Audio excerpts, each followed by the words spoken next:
Bonjour et bienvenue à tous dans notre magazine Politique et Économie. Aujourd'hui à mes côtés, une célébrité des plateaux de TV Liberté, Valérie Bugeaud. Bonjour madame.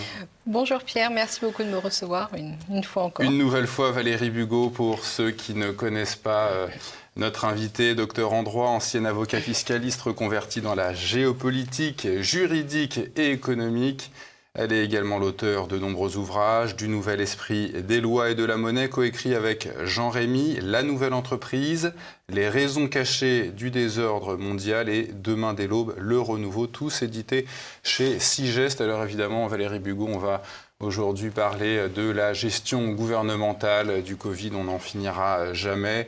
On va commencer cette interview par une citation, elle est de vous. Nous sommes dans une suspension de nos institutions, les institutions françaises à la fois du point de vue du droit interne et du point de vue du droit international n'existent plus. En quoi, Valérie Bugeaud, le cadre institutionnel a été violé ? Alors, il faut remonter au tout début de cette crise dite du coronavirus, qui est à mon avis davantage une crise politique qu'une crise sanitaire du reste.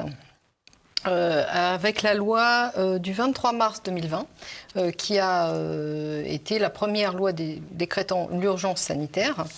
Et cette loi s'inscrit clairement en dehors du cadre constitutionnel, puisque vous savez que dans la Constitution, il n'y a qu'un seul article qui décrit l'état d'urgence, et cet article n'a pas été respecté, n'a pas été mis en œuvre. Donc il n'y a pas d'urgence sanitaire dans la Constitution, il y a un état d'urgence ou pas d'état d'urgence. Donc avoir créé un état d'urgence sanitaire, le gouvernement se situait déjà en dehors du cadre constitutionnel, donc on est à constitutionnalité. Et deuxièmement, suite à toute cette manœuvre politicienne, on peut dire, parce qu'effectivement, c'est une loi qui était un projet de loi, si mes souvenirs sont bons, ce n'était pas une proposition de loi, donc ça venait bien du gouvernement, du pouvoir exécutif. Suite à ça, on a assisté à la naissance d'un conseil de défense sanitaire. Alors ce conseil de défense sanitaire, il faut comprendre qu'il a été initié à la prétendue demande du comité scientifique qui avait été instauré préalablement à la loi d'urgence sur l'initiative du seul ministère de la Santé. Dont le professeur Didier Raoult a dit qu'il s'agissait en fait du comité des amis de M. Delfraissy. Parce que Didier Raoult faisait partie à la base. Didier Raoult en faisait partie, il en est parti parce que justement il n'était pas satisfait du fondement scientifique et de la façon dont les décisions a priori étaient prises par ce comité. Donc on se trouve quand même face à une situation assez ubuesque dans laquelle un seul ministère, donc le ministère de la Santé à l'origine de ce comité scientifique, propose la naissance d'un conseil de défense sanitaire qui prendra les mesures politiques pour la France. Alors, excusez-moi, mais la base, le fondement juridique, le fondement politique de ce conseil de défense sanitaire est extrêmement discutable. D'autant plus que la composition elle-même du comité scientifique est elle-même discutable. Et c'est d'autant plus discutable que M. Delfraissy a entretenu très tôt des relations épistolaires via Internet avec le fameux M. Fauci, l'américain Fauci, qui lui-même est impliqué dans le financement de laboratoires à gain de fonction, enfin qui a un tas d'activités suspectes à son actif et qui a été un des hommes qui a mis en œuvre au niveau mondial cette histoire de pandémie. Fauci qui est à peu près l'équivalent aux États-Unis de M. Delfraissy ? Oui, sauf que évidemment les États-Unis ont plus de poids internationalement que la France, donc l'équivalent. Non, mais dans le poste. Comparaison n'est pas raison. Oui, bien sûr. Voilà. En fait, M. Fauci est très proche donc, de Bill Gates, est très proche de l'OMS et on travaillait ensemble à l'élaboration. Je ne vais pas m'avancer trop parce que maintenant tout est à peu près clair. Je veux dire que ça a été maintenant bien documenté. Ce coronavirus est sorti directement dans le laboratoire. Et il a bénéficié de gains de fonction qui ont été financés, et en particulier financés sur l'initiative de M. Fauci. Donc on se situe dans une situation dans laquelle on pourrait Disons, si nous étions dans un État politique digne de ce nom, on pourrait très bien estimer que le professeur Delfraissy a agi de collusion, avec une collusion d'intérêts vis-à-vis d'une puissance étrangère. Hein, donc on parle là de trahison. Et il n'avait pas évidemment une fonction politique apparente et réelle. Néanmoins, étant donné que c'est son comité qui a pris l'initiative de proposer un conseil de défense sanitaire et que ce conseil de défense sanitaire prend les décisions politiques qui sont validées et avalisées par le Conseil des ministres le lendemain, écoutez, je pense que nous sommes en effet dans une suspension de nos institutions. C'est-à-dire que les institutions de la Ve République, la Constitution de 1958 n'est plus du tout en vigueur, elle n'est plus respectée. Je rappelle par ailleurs que l'ordre légal dans lequel nous nous situions il y a encore quelque temps n'est plus respecté non plus, que les lois ne respectent plus aucun principe fondamental, que même les directives européennes ne sont plus respectées et que de toute façon quand une loi est élaborée et qu'elle gêne trop ces messieurs accapareurs de pouvoir, elles sont modifiées et elles sont violées d'abord dans un premier temps et ensuite éventuellement modifiées si besoin s'en fait sentir, si leurs besoins personnels le nécessitent. C'est donc un état de vide juridique, c'est ce que vous dites. Qu'est-ce que ça implique, le fait que, en fait, si l'État est dans un vide juridique, ça veut dire que l'État est mort? Ah oui, ça veut dire que l'État est dans les limbes, en suspension. Il n'existe plus formellement sous sa forme antérieure et il n'a pas pris réellement de forme nouvelle. Donc nous sommes dans une période transitoire, ce qui signifie que, d'une part, si on veut être parfaitement rigoureux, toutes les conventions, les traités internationaux signés par la France, je vais l'appeler Ancien Régime parce qu'aujourd'hui il est en suspension, la France de la Ve République, ne sont plus théoriquement applicables puisque la partie France a disparu. Ça signifie de l'intérieur que les règles, les lois et toutes les dispositions légales qui sont prises en dehors du cadre constitutionnel et en dehors du cadre institutionnel que nous connaissions ne sont plus politiquement légitimes puisqu'elles sont prises par une entité dont la légitimité est extrêmement contestable. Et ça veut dire aussi que nous nous dirigeons vers autre chose. Je mets quand même en exergue la chose suivante, c'est que à partir du moment où vous avez une équipe au pouvoir qui a tous les pouvoirs dans ses mains, ce qui a été le cas de M. Macron avec l'AREM. Quel est son intérêt à suspendre les institutions alors que ces institutions ne lui opposent aucune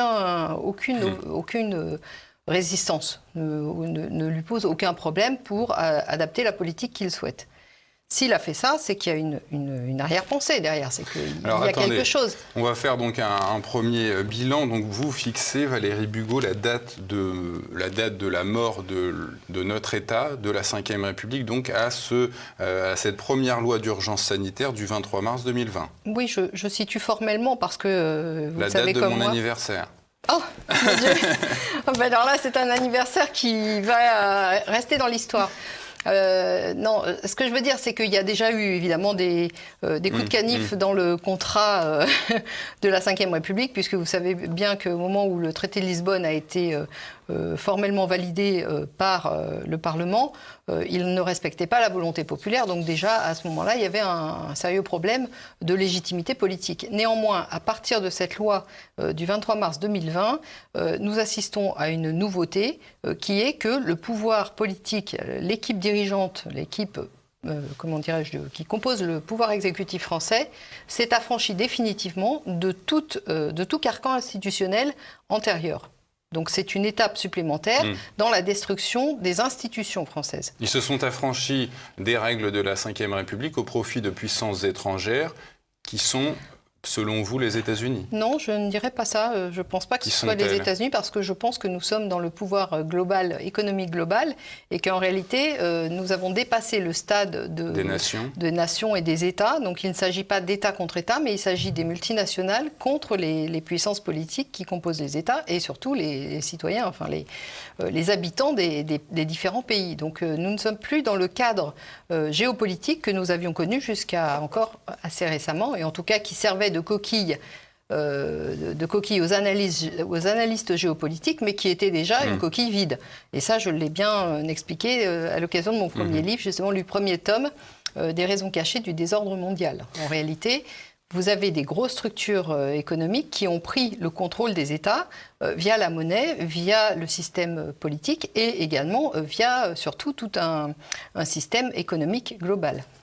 Alors vous disiez justement donc, que l'État français est mort, entre guillemets, que le nouvel État n'était pas encore né, mais que le pouvoir en place est en train de nous emmener quelque part. Vers où, selon vous, déjà ?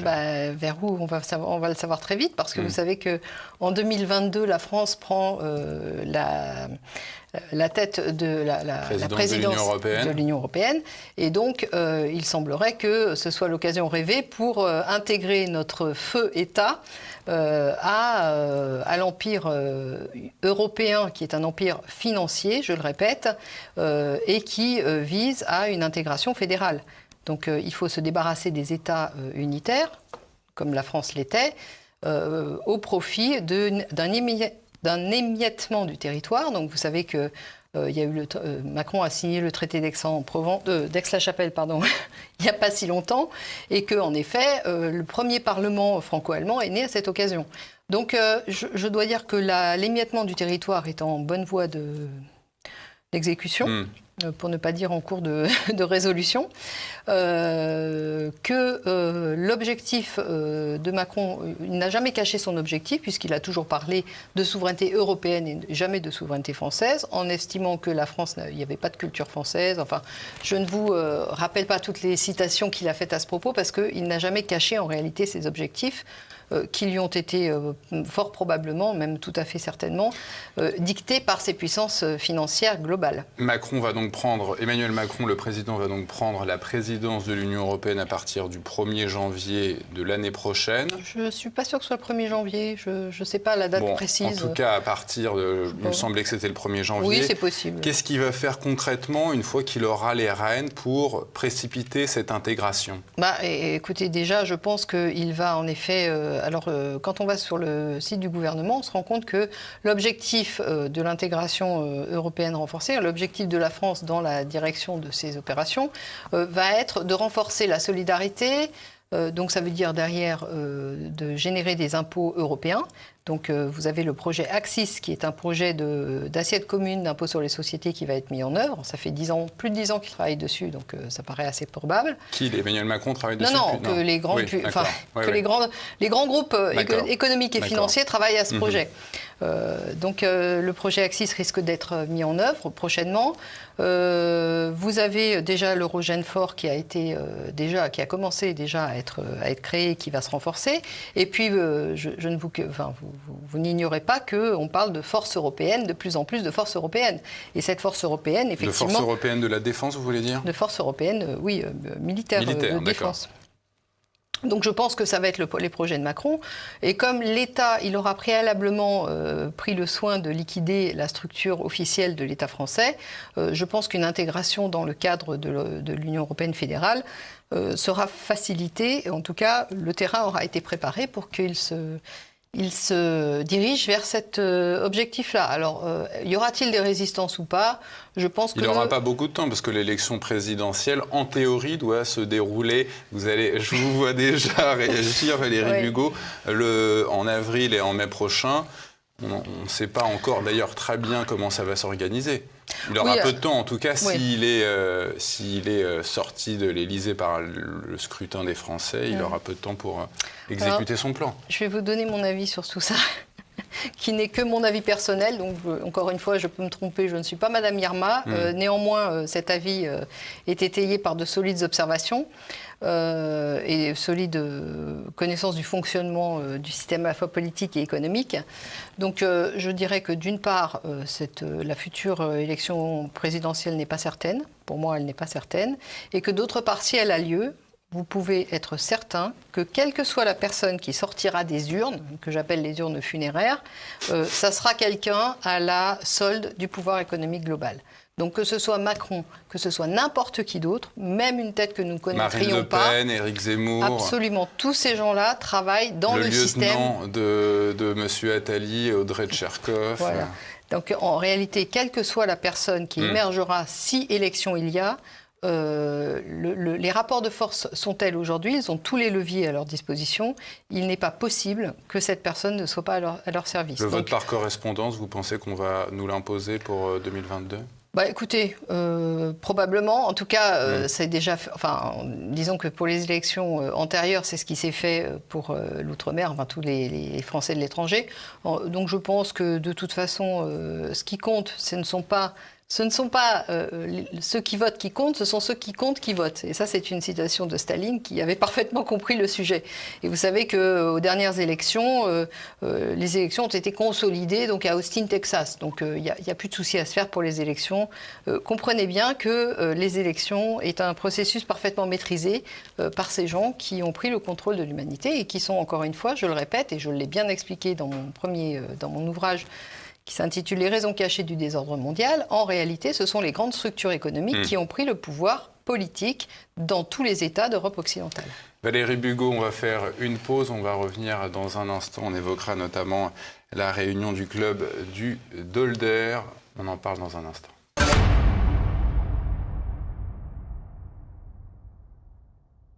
Toujours en compagnie de notre invitée Valérie Bugeaud, qui évoquait à l'instant la prise de contrôle par un certain nombre de puissances étrangères, de grandes entreprises capitalistes mondialisées qui ont pris le contrôle de l'État français. À ce titre, on peut citer le fait que le 2 août dernier à Paris, il y a eu cette réunion du club du Dolder qui est présidé par le PDG d'un laboratoire que les Français ont appris à connaître, le laboratoire Pfizer, représenté donc par son PDG Albert Bourla. Cette réunion était intitulée « Covid et innovation biomédicale », dîner le soir à l'Élysée en compagnie d'Emmanuel Macron.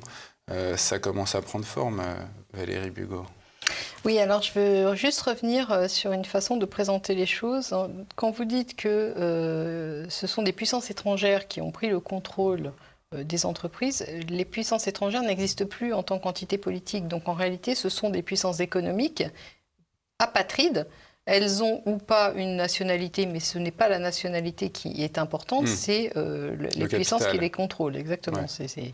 Donc je ne dirais pas que ce sont des puissances étrangères qui ont pris le contrôle. Oui, ce sont des puissances économiques. Ce sont des puissances économiques. En fait, oui, le national ou l'étranger n'existe plus. Exactement. Dans l'empire financier global, qui est un empire commercial maritime, et dont la tête est la City de Londres, historiquement, la notion d'État et de nationalité n'existe plus en réalité. Ce qui compte, c'est le contrôle économique.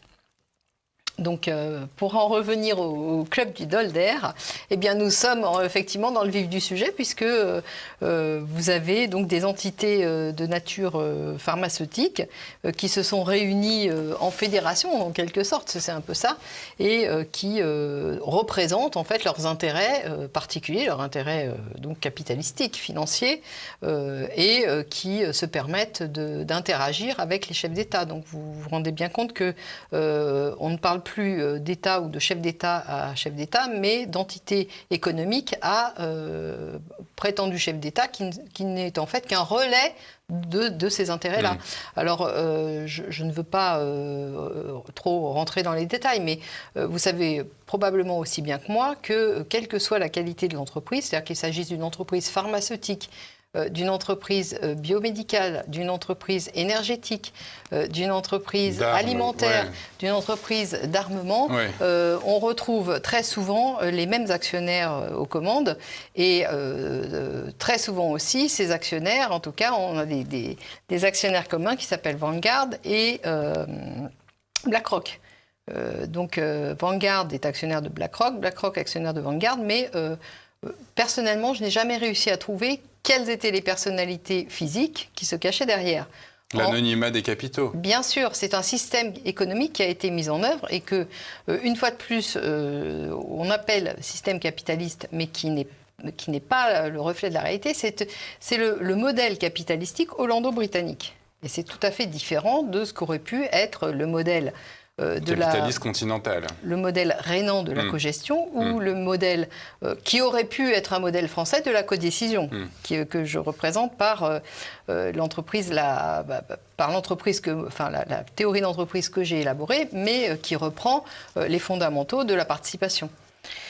Donc on parle bien d'une forme très particulière d'organisation de l'économie qui est le modèle hollando-britannique. Et ce modèle-là est un modèle purement financiariste lié à l'empire maritime global et à l'empire financier global, dont, je répète, la tête située à la City of London. Donc effectivement, là, vous avez le club du Dolder qui représente l'aspect pharmaceutique, mais vous avez derrière Pfizer, derrière Moderna, vous avez les mêmes entités économiques qui contrôlent également toutes les entreprises du CAC 40 français, par exemple, dites françaises, enfin... Donc vous vous rendez bien compte qu'il y a une structure globale qui n'est pas nationalo-dépendante, qui ne dépend pas des intérêts nationaux de pays. Ces structures derrière Pfizer, c'est quoi? C'est des structures bancaires? C'est les grands fonds de pension. Je répète, Vanguard et BlackRock sont omniprésents dans toutes les grandes multinationales qui détiennent les parts de marché les plus importantes.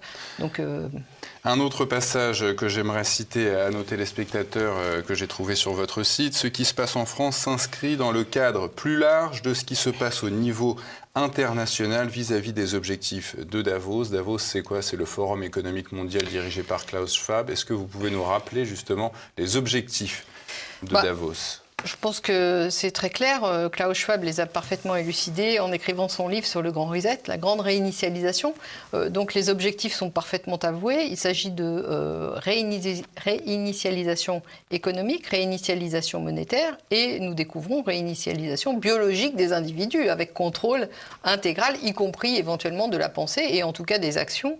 Je rappelle quand même que vous avez l'entreprise Microsoft qui a déposé un brevet qui concerne le minage de monnaie, et ce minage est lié à une activité corporelle des individus. Donc vous aurez des récepteurs et l'individu interagira avec des récepteurs externes qui seront contrôlés donc par une entreprise privée et qui permettront ou pas l'affectation monétaire. Donc on se rend bien compte que là on est dans un contrôle de l'individu qui est inédit dans l'histoire. Nous n'avons jamais eu un tel contrôle sur la physiologie, liée à la physiologie de l'individu. Et à ce titre-là, la Chine a pris d'ailleurs une certaine avance en matière de contrôle des masses. Alors la Chine, c'est compliqué. Vous savez, la Chine a toujours été un État autoritaire. Alors, en effet, ils contrôlent leur population, c'est un fait, mais j'insiste beaucoup sur la chose suivante. La Chine n'est pas hostile à sa population. Elle est autoritaire et dure. Le gouvernement est autoritaire et dur, mais ça, c'est historiquement, ça a toujours été le cas. La Chine a été conçue comme ça, elle n'a jamais vraiment évolué dans ses méthodes de gestion des populations. Enfin, il y a quand même eu quelques milliers, centaines de milliers de morts non, parlons à une certaine époque en Chine. Oui, mais bien sûr, mais on va pas. Et ça, c'est l'histoire. Il y en a eu, pas qu'en Chine, des milliers de morts, il y en a eu aussi en Union soviétique, il y en a eu, effectivement. Mais je ne parle pas, là je vous parle de la Chine actuelle, d'accord, de la Chine de Xi Jinping, pas de la Chine de Mao. Donc on n'est plus quand même dans le même registre. Non, mais on n'est plus dans le même contexte politique et géopolitique. La Chine actuelle, la Chine de Xi Jinping, reste un pays autoritaire, c'est une certitude, mais c'est un pays autoritaire qui est bienveillant vis-à-vis de sa population. Alors que nos pays tournent de plus en plus à l'autoritarisme, dont Xi Jinping n'a rien à faire. Ce n'est pas Xi Jinping qui dirige la France, à ce que je sache. Oui, on a vu quand même l'État français démocrate s'inspirer de l'État chinois en confinant sa population. Oui, alors je rappelle quand même que la Chine a confiné sa population à bon escient, c'est-à-dire au moment où il y avait une réelle épidémie et des morts, et que la France, nous avons été confinés au moment où il n'y avait plus de morts et plus d'épidémie. Donc, et puis sans compter qu'on nous a beaucoup mis en avant au moment où la Chine confinait à juste titre parce qu'en effet il y avait des morts. On nous a montré la Chine comme un vilain État autoritaire et dictature, et nous quelques mois après on fait pareil et on est censé accepter que ça se passe très bien. Pendant le confinement, il y avait quand même bien des morts en France. Oui, mais enfin c'était pas le pic épidémique. le pic épidémique est passé relativement très tôt et le confinement a eu lieu juste après le pic épidémique, si je me souviens bien. Donc, je dirais qu'il y a une grosse différence entre la gestion alors, si vous voulez parler de la gestion de cette épidémie, pandémie, vous l'appelez comme vous voulez, je dirais qu'en Chine, la gestion a été autoritaire, mais à bon escient. Alors que nous, la gestion est autoritaire, mais à mauvais escient. Donc, je dirais que je ne mettrais pas les deux en parallèle. Vous voyez, c'est quand même pas la même chose d'avoir une finalité positive ou une finalité négative sur ces populations.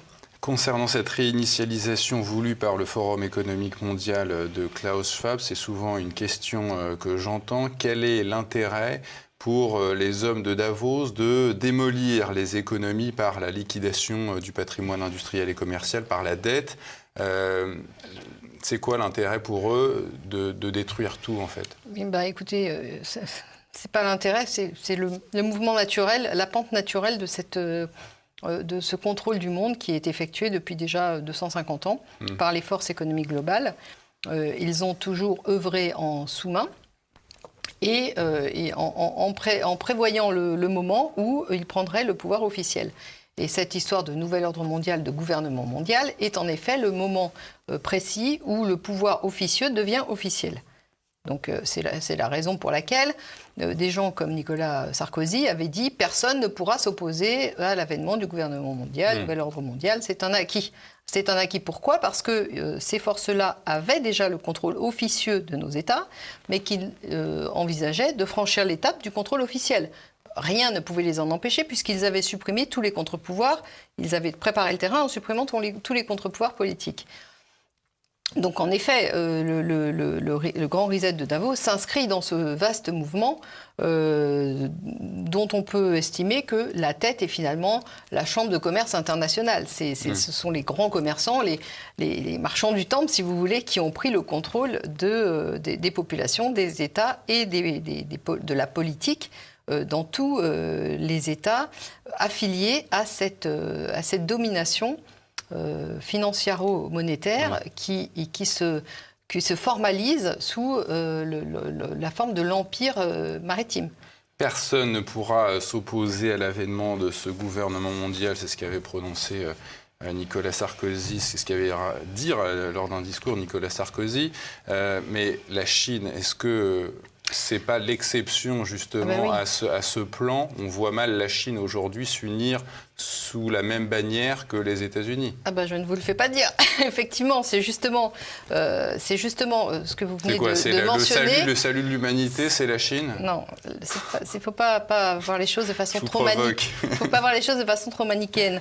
Le gouvernement mondial était prévu, vous connaissez le programme 2030 de l'ONU, le gouvernement mondial était prévu de très longue date. Mais ce qui a été nouveau, ça a été l'accélération de ce programme. Et aujourd'hui, le programme 2030, c'est le programme 2022.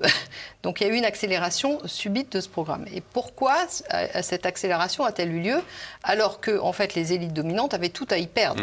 Puisque, en préparant bien le terrain, ils font passer beaucoup plus de choses qu'en accélérant et en passant en force. Valérie Bugeaud, j'aimerais qu'on parle de cette accélération de cet agenda dans la troisième partie. On fait une pause, on revient tout de suite.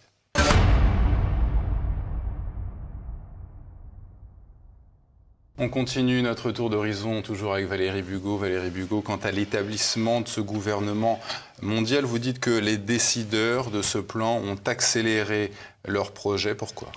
Alors, les décideurs ont accéléré leur projet, essentiellement, à mon avis, pour deux raisons.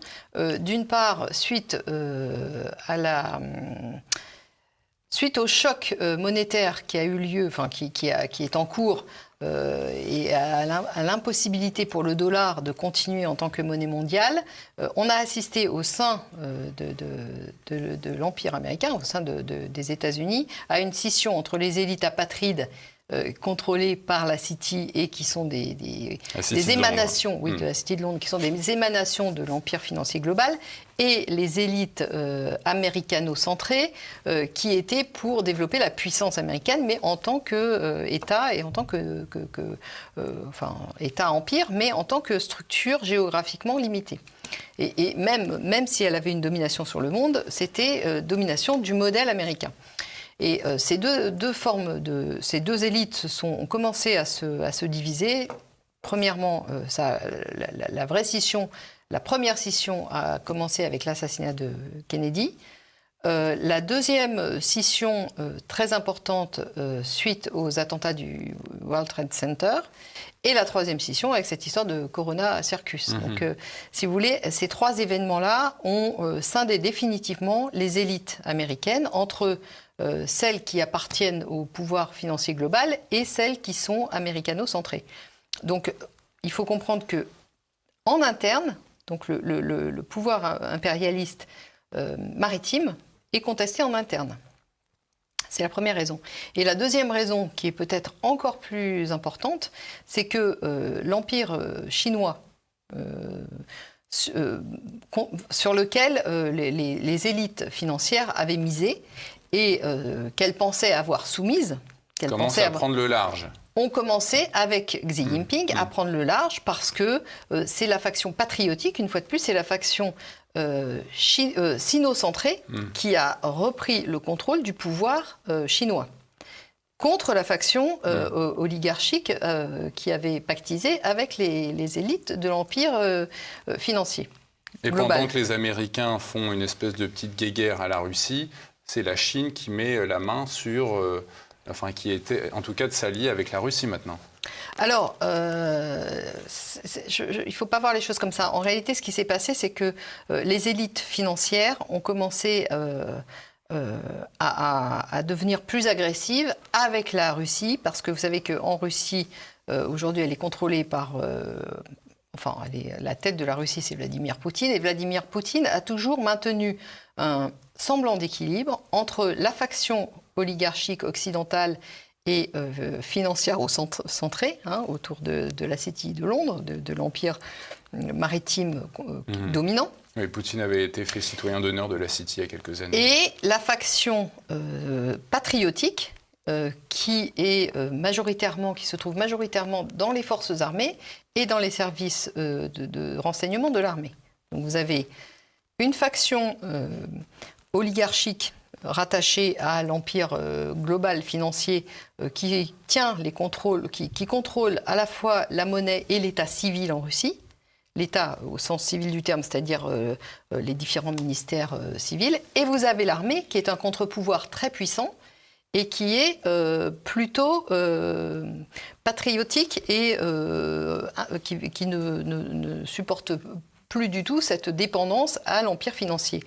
Donc, à partir du moment où les partisans, les Occidentaux, ont commencé à mettre beaucoup de pression sur la faction politique russe, ça a eu l'effet inverse de ce qui était recherché, c'est-à-dire qu'elles ont affaibli leur clan. Leur clan à l'intérieur de la Russie a été affaibli au profit de l'autre camp qui en a profité donc pour s'allier avec le projet chinois de route de la soie. Et donc vous avez la Chine qui peu à peu a agrégé une partie des élites russes pour développer un empire continental et un commerce continental au détriment du commerce maritime qui est contrôlé par cet empire financier global et qui est hégémonique. Donc, dans une volonté d'émancipation de cet empire financier global, dans une volonté de reprise en main du contrôle de leur commerce, la Chine donc de Xi Jinping et la faction patriotique russe se sont alliés pour se défendre dans un premier temps et puis défendre leurs intérêts économiques dans un second temps. Donc vous avez peu à peu le tableau qui se présente de la façon suivante. L'empire financier avec comme force militaire essentielle l'OTAN et tous ses mercenaires, et puis un simili d'empire, mais qui n'en est pas un, parce que les forces ne sont pas contrôlées par une seule personne, mais en tout cas qui a une volonté commune de développement des routes commerciales par le continent, donc pour court-circuiter l'hégémonie maritime du camp adverse.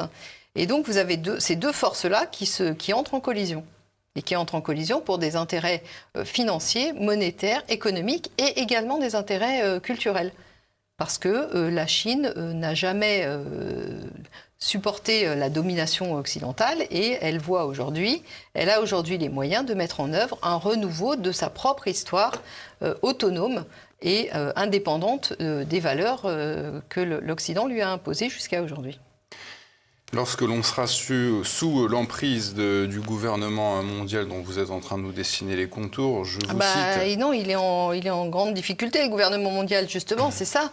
C'est ce qui fait que les forces globalistes sont très agressives. C'est que le gouvernement mondial, il a déjà disparu parce qu'une partie de ces supposés suppôts lui ont échappé. Mais vous dites toutefois, on sera tous réduits à l'état de zombies, on n'aura plus la capacité de décision. Est-ce que c'est un petit peu ce qui est en train de se passer en France, notamment avec le pass sanitaire, où les gens n'ont plus la capacité de décider de quoi que ce soit? Oui. On a vu que le pouvoir a violé entre guillemets, l'avis au gouvernement qu'a rendu le Conseil d'État, ainsi que le Conseil constitutionnel qui a dit, voilà, il ne faut pas rendre ce vaccin obligatoire. Alors, il faut comprendre que l'idée même de gouvernement mondial est forcément autoritaire et dictatoriale, parce que vous ne pouvez pas imposer un modèle unique à tous les endroits de la planète. Donc, c'est par nature, par essence, c'est dictatorial. Maintenant, ce gouvernement avait des visées sur l'intégralité des territoires de la Terre, et ces visées se sont réduites à la faction occidentalo-centrée, c'est-à-dire, en gros, les pays occidentaux et tous ses affiliés. Hein. Donc, les pays affiliés à l'Empire britannique et les pays affiliés à l'ex-empire américain. Donc vous avez en gros l'OCDE, l'OTAN, une partie des pays en tout cas qui ont été sous le modèle, sous le joug dit occidental. Ça c'est une chose. Maintenant, dans ce modèle-là, il est clair, ils l'ont dit, ils ne s'en sont jamais cachés. Pour contrôler la majorité, pour contrôler la population, ils ont besoin d'une réduction de la population. Et ça, ce projet de réduction de la population n'est pas du tout nouveau. Il est clairement affirmé depuis le Club de Rome, donc depuis les années 70. Ça, c'est un projet qui est souvent répété par Bill Gates, enfin, qui ne s'est jamais caché. Enfin, tous ces gens-là ne se sont jamais cachés de ça. Donc, ils veulent contrôler la population, ça passe par une réduction de la population et nous découvrons aujourd'hui, avec tous les brevets qui ont été déposés, etc., que pour contrôler le reste de l'humanité, ceux qui n'auront pas disparu, eh bien, ils envisagent de rentrer en fait dans l'intimité biologique de la personne. Alors eux, ils traduisent ça par le transhumanisme, c'est-à-dire que l'idée, c'est de pouvoir trouver la source de la vie éternelle, finalement. Mais au détriment de la majorité des gens qui est considérée comme du bétail pour ces gens-là. Donc toutes leurs expérimentations seront faites sur le bétail dont nous faisons partie. Nous sommes le bétail pour ces gens-là. Donc effectivement, ils vont contrôler il y a des tas de recherches qui sont faites actuellement dans l'objectif de contrôler l'activité cérébrale. C'est-à-dire qu'ils vont contrôler vos émotions, ils vont contrôler... Et donc, vous ne vous appartiendrez plus. C'est-à-dire que c'est la fin de l'humanité telle que l'on a connue, avec une capacité de discernement, une capacité d'autonomie de pensée, d'action. C'est dans ce sens-là que j'ai dit que c'était en effet la fin de l'humanité. Vous parlez de la mise en place d'un pouvoir autoritaire, voire militaire. Qu'est-ce qui pourrait conduire les autorités françaises, si on peut encore les appeler comme ça, à la mise en place d'un tel régime? Alors, parce que les gens qui ont le contrôle actuellement de notre État ne renonceront jamais à lui faire intégrer leur projet. Donc, ils ne renonceront jamais à garder le contrôle intégral du territoire qui fut un jour le territoire français. Donc, ça prendra plusieurs formes différentes. Ça peut prendre plusieurs formes différentes. Ça peut prendre effectivement une future élection présidentielle qu'ils gagneront de la façon dont on a parlé tout à l'heure, mais ça peut prendre aussi une autre forme. Imaginons qu'il y ait trop de contestations sociales et que la situation, par exemple, que la situation finisse par leur échapper. Dans ces cas-là, ils n'en sont pas à leur coup d'essai de faux drapeaux. Hein. Ils n'ont bâti leur pouvoir qu'autour du mensonge et des faux drapeaux et de la corruption. Donc un faux drapeau ou plusieurs faux drapeaux seront les bienvenus pour instaurer l'état de siège de l'article 36 de la Constitution qui permettra autoritairement de faire basculer l'entité France qui a déjà disparu dans le cadre de l'entité européenne intégrée qu'ils veulent faire advenir. Je pense que c'est une des hypothèses de travail. Je ne dis pas que c'est la seule, je ne suis pas certaine que ça se produira comme ça, mais il faut garder en tête que c'est une hypothèse envisageable. Donc vous incitez les Français donc à ne pas commettre de violence dans les semaines, dans les mois qui viennent pour contester ce qu'on est en train de voir dans le cadre de ce pass sanitaire. Vous les invitez à prendre leurs responsabilités. Qu'est-ce que ça veut dire, ça ? Oui. Eh bien, ça veut dire la chose suivante, ça veut dire que nous sommes dans une situation presque inédite dans l'histoire, dans laquelle les élites politiques se sont émancipées de la population et que c'est une situation qui doit être prise en compte par les populations et en particulier par tous les gens qui sont au service de l'État et des pouvoirs régaliens de l'État. C'est-à-dire qu'ils doivent, en leur fort intérieur, soit accepter finalement de collaborer avec un État illégitime. L'état de fait, oui. Voilà. Soit, à ce moment-là, de prendre leurs responsabilités vis-à-vis de leur propre conscience et de ce qu'ils estimaient devoir être leur mission à titre personnel et leur mission à titre collectif. Il faut qu'ils reconnaissent la scission entre le gouvernement français et la population. Absolument. Mais est-ce que ce n'est pas un petit peu ce qui s'est passé il y a quelques semaines avec cette lettre des généraux, des militaires qui invitent... C'est pas tout à fait ce qui s'est passé, mais c'est les prémices de ce que ça pourrait devenir, en effet. Parce que il faut comprendre que tous les membres, en fait, qui travaillent pour l'État, c'est-à-dire tous les fonctionnaires, et en particulier les hauts fonctionnaires, et les forces de l'ordre sont un élément stratégique de ces forces-là, doivent comprendre la réalité politique et géopolitique dans laquelle ils se situent. Et si vous voulez, je vois, moi, le développement de ces lettres comme un pas vers la prise de conscience que ce processus est en... Donc ça montre que le processus est en marche. Mais ce n'est que le premier barreau de l'échelle, si vous voulez. Cette prise de conscience doit avoir lieu dans toute la population. Et aujourd'hui, ceux qui sont les premiers en première ligne, eh bien, ce sont les soignants. En conclusion, Valérie Bugeaud, pas de violence, une prise de conscience générale des Français. Et une résistance sur le long terme, parce que c'est un combat de long terme. C'est pas, il s'agit de gagner plusieurs luttes. La guerre, c'est plusieurs champs de bataille. Étapes, oui. Voilà. Et c'est sur des masses énormes, donc c'est très lent, et donc il faut être patient. C'est ça. Il faut être courageux et puis s'armer de patience et de conviction. C'est la fin de cet entretien avec Valérie Bugeaud. Merci à tous de l'avoir suivi. Vous pouvez commenter la vidéo, vous pouvez évidemment partager. Merci Valérie Bugeaud. Merci Pierre.